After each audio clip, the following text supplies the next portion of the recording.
Okay, everyone, welcome back. This is going to be lecture 14, Focusing Events and Policy Windows. And so we'll cover like the broad theoretical stuff. I'm going to leave all the, I don't know, the nitty gritty on studies and results and all that kind of stuff sort of to y'all. For the most part, I try to focus on the big, broad theoretical stuff. Okay, so this is Thomas Birkeland and Sarah DeYoung, and we'll jump straight into section 14.2, focusing events as an aspect of agenda setting. So a lot of this work comes from a guy named Kingdon from 2003. And he basically says that focusing events are little pushes, like a crisis or a disaster, that comes along to call attention to a particular problem, or a powerful symbol that catches on, or the personal experience of a policymaker. And so, like an example of that would be, what is his name? Mitch McConnell, who had polio early in his life. And so he is, despite the sort of current in the Republican Party right now of health skepticism, I guess, McConnell, because of his personal experience, has sort of kicked the party line, right?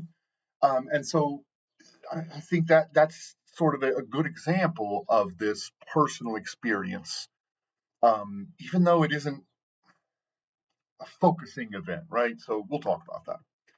Okay, the idea here is that big events tend to get more focus power, right? So think of a plane crash, like they say, that kills 200 people, rather than the accumulation of 200 deaths by automobile accident, right? The public just sort of latches on to this larger event of 200 instant deaths rather than the accumulation of 200 automobile deaths, right? And I would sort of point to another example, COVID v. cancer, right? Like, yes, we know cancer is a problem in society. We are constantly trying to find cures or approaches or whatever it might be, right? But COVID was like, we got to figure this shit out now, right? And so I think it's a good, they give the plane versus auto, but, a more contemporary perspective would be this sort of cancer v. COVID, right? Where cancer is sort of a slow drip approach, whereas COVID was like, we got to get this fixed immediately. They also point to symbols, right? Or what they sort of refer to as memes in our society, right? So this can be powerful images. Katrina is a good example, Hurricane Katrina. Another good example was sort of the flag in Iwo Jima, right? It became a symbolic thing that people rallied around. And I would actually point to just this weekend at the sort of No Kings protests, right? We saw the picture of Lady Liberty being arrested and put in chains and sort of handcuffed. And this is just propagating all across the internet, right? And so these symbols that people can latch on to can carry a whole lot of meaning and push people to pay attention, and then that attention will push their policymakers to make changes, right?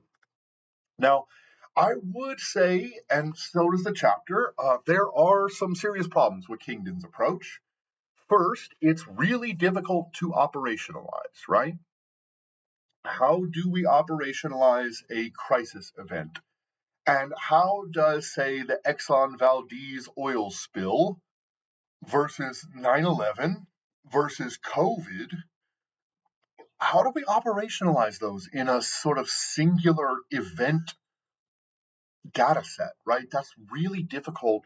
And it's really difficult for you to say, or for anyone to say, like, Valdez oil spill and 9/11 are in some way the same, right? And yes, maybe they are in the sense that they're a sort of a crisis event, but how do you put a number on that without anyone arguing that like you're conflating shit, right?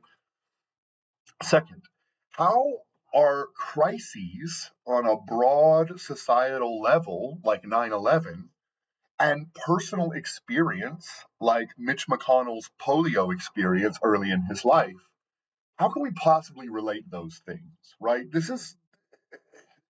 You're conflating these huge ideas and these very, very different sort of events. And so this is a big criticism of the Kingdon stuff. Uh, how the third criticism, how would one go about distinguishing unpredictable and unplanned crises like Hurricane Katrina or an earthquake or something like that with planned events like the No Kings protests, right? So the conflation of these things is also difficult to parse out, right? And then finally, this approach calls for what we sort of refer to in science as a posteriori analysis, right? After the fact. But science is really about a priori or before an event and understanding how social phenomena occur and play out in the real world before it happens, right? And if the only way that we can do this is to say, oh, we saw this event happen, let's study what occurs afterward, that's not really science in a sense, right? Because it doesn't tell us anything about the future and future events and how they're going to play out, right?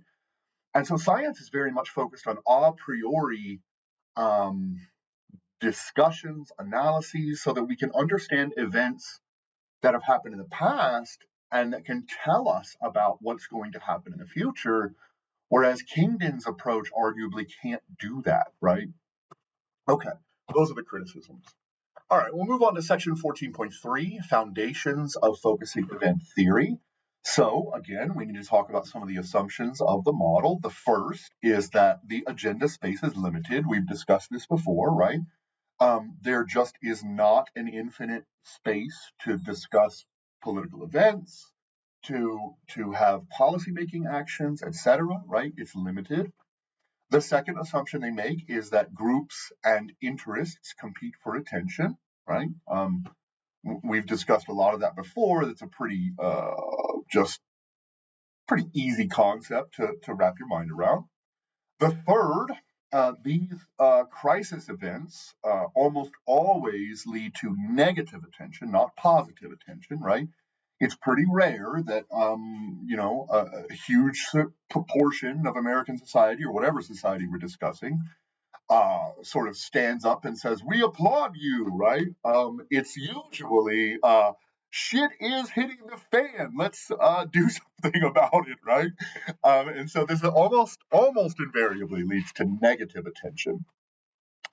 And then fourth, they point out that agenda setting is sort of socially constructed, right? And they say societies collectively define and explain the nature and the cause of these problems, right? And so this is sort of a broader level social constructivist theory, right? Okay. Section 14.4, special role of group coalescence and mobilization. They say basically outsider groups who are contesting the status quo tend to have an advantage over those who are protecting or advocating for the status quo, right? Um, because media very rarely focuses on like, hey, the status quo is great, right? Things are going well. That's not what media does in general. It's not what news does. It's not what sort of journalism is about, right? And so, in a sense, those groups or individuals who are contesting the status quo have this major advantage because they don't have to spend resources to create public attention or framing. They rely on the media to do that, right? And so they have this sort of resource advantage that those who are protecting the status quo do not have. Okay. Section 14.5, this is sort of where we'll leave it. This is a pretty short lecture. Some empirical applications of focusing event theory. Um, I would just point out here that there's a lot of research that says that sort of media and citizens and policymakers are influenced in very different ways by these focusing events, right? Sort of a peek at table 14.1 gives you a good visual for how this plays out, where policymakers tend to take a more slow burn, long term, big picture approach, right? Whereas media hits the event really hard and idiosyncratically, and quickly, and then the attention drops off precipitously as they move on to the next problem, right? And so policymakers and media have very different reactions to these crisis events, right? Okay, that's all I got for you here. Thanks for being here. I'll see you for the next one.